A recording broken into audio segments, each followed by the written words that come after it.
വിശുദ്ധ മർക്കോസ് സുവിശേഷം അധ്യായം 8. അക്കാലത്ത് ഫരിസേയർ വന്ന് യേശുവുമായി തർക്കിക്കുവാൻ തുടങ്ങി. അവർ യേശുവിനെ പരീക്ഷിച്ചുകൊണ്ട് സ്വർഗത്തിൽ നിന്ന് ഒരടയാളം ആവശ്യപ്പെട്ടു. യേശു ആത്മാവിൽ അഗാധമായി നെടുവീർപ്പിട്ടുകൊണ്ട് പറഞ്ഞു, എന്തുകൊണ്ടാണ് ഈ തലമുറ അടയാളങ്ങൾ അന്വേഷിക്കുന്നത്? സത്യമായി ഞാൻ നിങ്ങളോട് പറയുന്നു, ഈ തലമുറയ്ക്ക് അടയാളങ്ങൾ നൽകപ്പെടുകയില്ല. യേശു അവരെ വിട്ട് വീണ്ടും വഞ്ചിയിൽ കയറി മറുകരയിലേക്ക് പോയി. ഈശോയിൽ ഏറ്റവും സ്നേഹമുള്ള പ്രിയ ദൈവമക്കളെ, ഈ വിശുദ്ധ പ്രഭാതത്തിൽ നാം ദൈവത്തിരുസന്നിധിയിൽ പ്രാർത്ഥനാപൂർവം ആയിരിക്കുമ്പോൾ അടയാളങ്ങളെ അതിജീവിക്കുന്ന ആത്മീയതയെ ധ്യാനിക്കാം. ക്രിസ്തു ഒത്തിരി പരീക്ഷിക്കപ്പെട്ട വ്യക്തിയാണ്. യേശുവിൻ്റെ പരസ്യജീവിതം ആരംഭിക്കുന്നത് തന്നെ പരീക്ഷണത്തിനൊടുവിലാണ്. എല്ലാ പരീക്ഷണങ്ങളെയും മരുഭൂമിയിൽ വിജയിച്ച ക്രിസ്തു ഇന്നിതാ ഫരിസേയ പ്രമുഖരാൽ വീണ്ടും പരീക്ഷിക്കപ്പെടുന്നു. സത്യത്തിൽ വിശുദ്ധ ബൈബിളിൽ യേശു ഫരിസേയരാൽ പരീക്ഷിക്കപ്പെടുന്നു എന്നതിന് ഗ്രീക്ക് ഭാഷയിൽ ഉപയോഗിച്ചിരിക്കുന്ന പദം മരുഭൂമിയിൽ പരീക്ഷിക്കപ്പെട്ടപ്പോൾ പിശാചിനാൽ പരീക്ഷിക്കപ്പെട്ട അതേ വാക്ക് തന്നെയാണ്. നോക്കൂ, യേശുവിനെ തിന്മ നിറഞ്ഞ പാപം നിറഞ്ഞ മനസ്സോടുകൂടിയാണ് അവർ പരീക്ഷിച്ചതെന്ന് വ്യക്തമാക്കുകയാണ്. വിശ്വാസമില്ലാത്ത തലമുറ അടയാളങ്ങൾ അന്വേഷിക്കുന്നു. ഈ കാലഘട്ടത്തിലും അടയാളങ്ങൾക്ക് പിന്നെ പോകുന്ന വലിയൊരു ജനക്കൂട്ടത്തെ നാം കാണുന്നു. അത്ഭുതങ്ങൾ അന്വേഷിച്ച് നാം പരക്കാൻ പായുമ്പോൾ യഥാർത്ഥത്തിൽ നാം ക്രിസ്തുവിനെ പരീക്ഷിക്കുകയാണ്.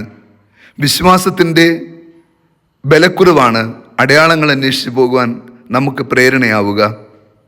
നാം യഥാർത്ഥ വിശ്വാസ സമൂഹമാണെങ്കിൽ ക്രിസ്തുവിൻ്റെ സ്നേഹത്തിൻ്റെ ആഴത്തിൽ ധീരതയോടുകൂടി എവിടെ ആയിരിക്കുന്നുവോ അവിടെ നാം ബലപ്പെട്ടുകൊണ്ട് തന്നെ മുന്നോട്ട് യാത്ര ചെയ്യും. അടയാളങ്ങൾ അന്വേഷിക്കുന്നവരല്ലാത്തവരായി രൂപാന്തരപ്പെടും. ക്രിസ്തു ആഗ്രഹിക്കുന്നത് അപ്രകാരമുള്ള വിശ്വാസത്തിൽ ബലമുള്ള ഒരു സമൂഹത്തെയാണ്. ഫരിസേയ പ്രമുഖർ യേശുവിനെ അവിശ്വസിച്ചപ്പോൾ, അടയാളം അന്വേഷിച്ച് യേശുവിനെ സമീപിച്ചപ്പോൾ യേശു ഹൃദയവ്യഥയോടുകൂടിയാണ് ആ ദേശം വിട്ടുപോകുന്നത്. ക്രിസ്തുവിൻ്റെ മുഴുവൻ സങ്കടങ്ങളും ഒറ്റ വാക്കിൽ ഇന്നത്തെ സുവിശേഷം നമ്മൾ കണ്ടു. അവിടുന്ന് അഗാധമായി നെടുവീർക്കിട്ടുകൊണ്ട് പറഞ്ഞു, എന്തുകൊണ്ടാണ് ഈ തലമുറ അടയാളങ്ങൾ അന്വേഷിക്കുന്നത്?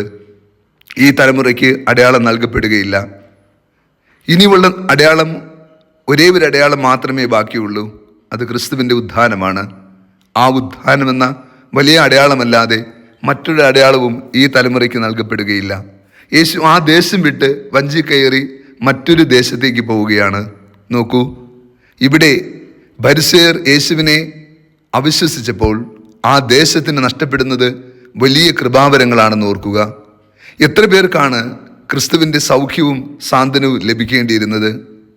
എത്ര പേർക്കാണ് പാപമോചനവും രക്ഷയും ലഭിക്കേണ്ടിയിരുന്നത്? ആ ദേശത്തെ അനേകം പേർ ക്രിസ്തുവിൻ്റെ സാന്നിധ്യത്തിലൂടെ, സ്പർശനത്തിലൂടെ നഷ്ടപ്പെട്ടു പോയ ആത്മീയ ബലങ്ങൾ വീണ്ടെടുത്ത് നിത്യജീവന്റെ കൃപ സ്വന്തമാക്കേണ്ടതായിരുന്നു. എന്നാൽ വിശ്വാസത്തിൻ്റെ കൃപയില്ലാത്ത ജനത്തിനു വേണ്ടി ക്രിസ്തു അത്ഭുതങ്ങളും അടയാളങ്ങളും പ്രവർത്തിക്കുന്നില്ല. ആ ദേശത്തെ വിട്ടു പോകുന്നു.